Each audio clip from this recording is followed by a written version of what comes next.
education unions came out strongly against Trump's order to dismantle the Department of Education, highlighting the important services it provides for low-income schools and protections for minorities. Which side are you on? Which side are you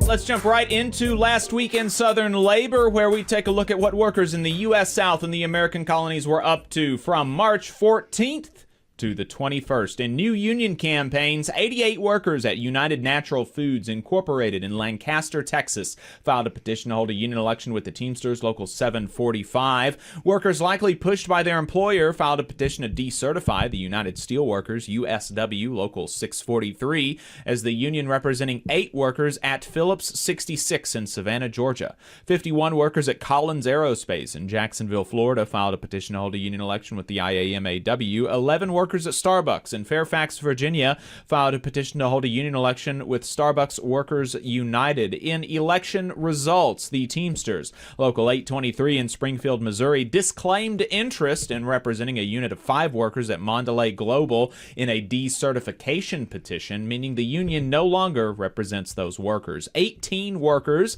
at Starbucks in Cumming, Georgia, voted 13-3 in favor of unionization with Starbucks Workers United, and 119 workers at Capital Area Food Bank in Washington, D.C. voted 38-40 against unionization with the Washington Baltimore News Guild, CWA, Local 32035. In grievances, unfair labor practices, and court cases, the National Labor Relations Board found that outdoor retailer REI has illegally discriminated against union stores by withholding raises and other benefits from the stores that have unionized with the Retail, Wholesale, and Department Store Union, RWDSU, including 2 in the South. The NLRB is seeking an order to get REI to retroactively give raises and back pay to the affected workers.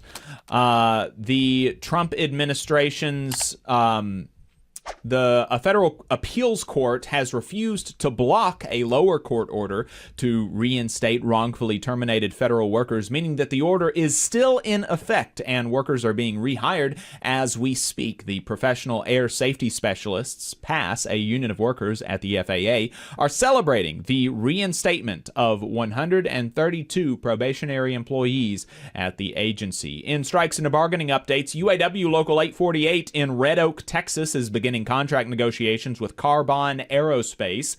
Asheville City Schools in North Carolina became the first in the state to formalize a meet and confer agreement with their teachers union. Educators hope this will give administrators more insight into what teachers need and result in better conditions in the schools. A rally put on by the American Federation of Government Employees, AFGE, in Fayetteville, Arkansas, turned out 500 people to save the VA. Workers at Kellanova in Kansas City, Kansas, unionized with RWDSU Local 184L, just ratified a new 3-year agreement with improved wages, vacation time, and health insurance, according to the union. Newsroom workers at Deep South Today, unionized with the National Association of Broadcast Employees and Technicians, NABET CWA, just ratified a contract with the company establishing a minimum wage of $60,000 and $69,000 for senior reporters. Nice. In political and legislative updates, nurses in Asheville, North Carolina, unionized with National Nurses United, NNU, delivered a Prop $19.4 billion check made out to the billionaire class, paid for by working people, to Senator Tillis's office to protest proposed cuts to Medicaid. $19.4 billion is how much is at risk in North Carolina.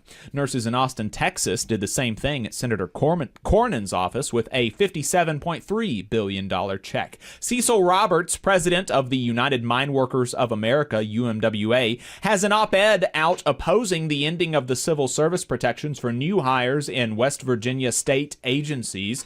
Union building trades workers are celebrating the construction of a new Jacksonville Jaguars stadium that includes a community benefits agreement with local hire and apprenticeship provisions, meaning many of the 10,000 jobs that will be created will go to union workers.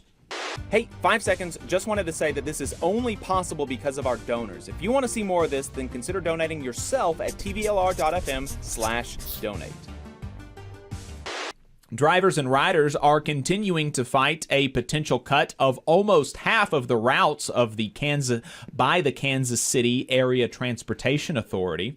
One of the Biden administration executive orders mandated a minimum wage of $15 an hour and tied raises to inflation, which put the current minimum wage at $17.75 for federal contractors.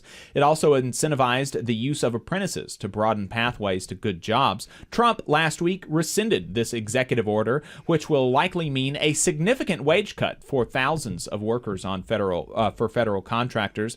The Service Employees International Union, SEIU, which represents many workers for federal contractors, highlighted that this move goes directly against the administration's stated goals of jobs with higher wages, lowering the cost of eggs, and improving our economy for working families.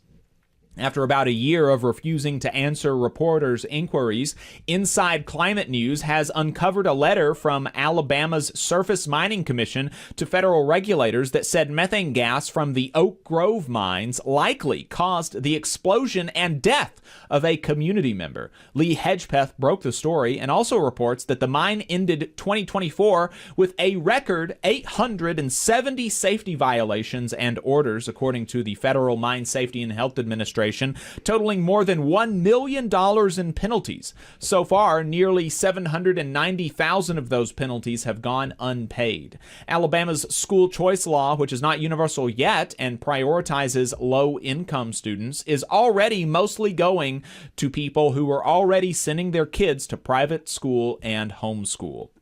Alabama's legislature passed overwhelmingly, and Governor Ivey signed, and Governor Ivey said she will sign paid parental leave for state workers and teachers. The policy will be one of the most generous in the South for state workers and teachers, but one state rep who voted against it said he did so because he is worried about recruiting employees away from the private sector to fill these jobs. The Trump administration's USDA is going to allow poultry plants to increase their maximum line speeds yet again. RWDSU, which represents many poultry workers, pointed out that this will result in more worker injuries and less safe food. The Trump administration is ending a partnership between U.S. Citizenship and Immigration Services, USCIS, and the Social Security Administration, SSA, that got Social Security cards for immigrants authorized to work in the United States, meaning instead of USCIS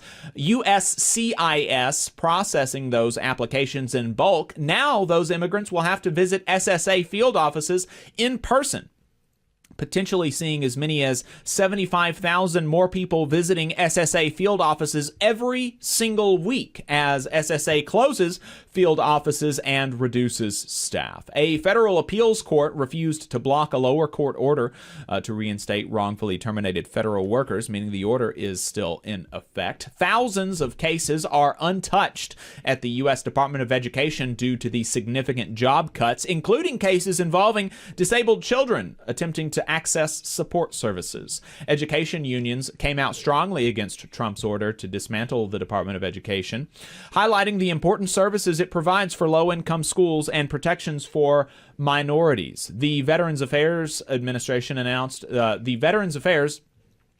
it would end gender-affirming care for transgender and intersex veterans. National Nurses United, NNU, came out in opposition to the move. That's it for us. If we missed anything, let us know at tvlr.fm/contact. There were some pieces of news that we were not able to include in the YouTube segment, so if you'd like to see the comprehensive list of what happened last week in Southern labor, you can subscribe to the newsletter at tvlr.fm. You just saw a clip from the Valley Labor Report. We are live every Saturday morning from 9:30 a.m. till 12:30 p.m. And we pride ourselves on keeping all of our content free to everybody so that we can talk to as many working folks as possible. If you support the work that we're doing, you think that it's important, you think that it's good, then consider making a monthly contribution to the project, and you can do that on our website, tvlr.fm.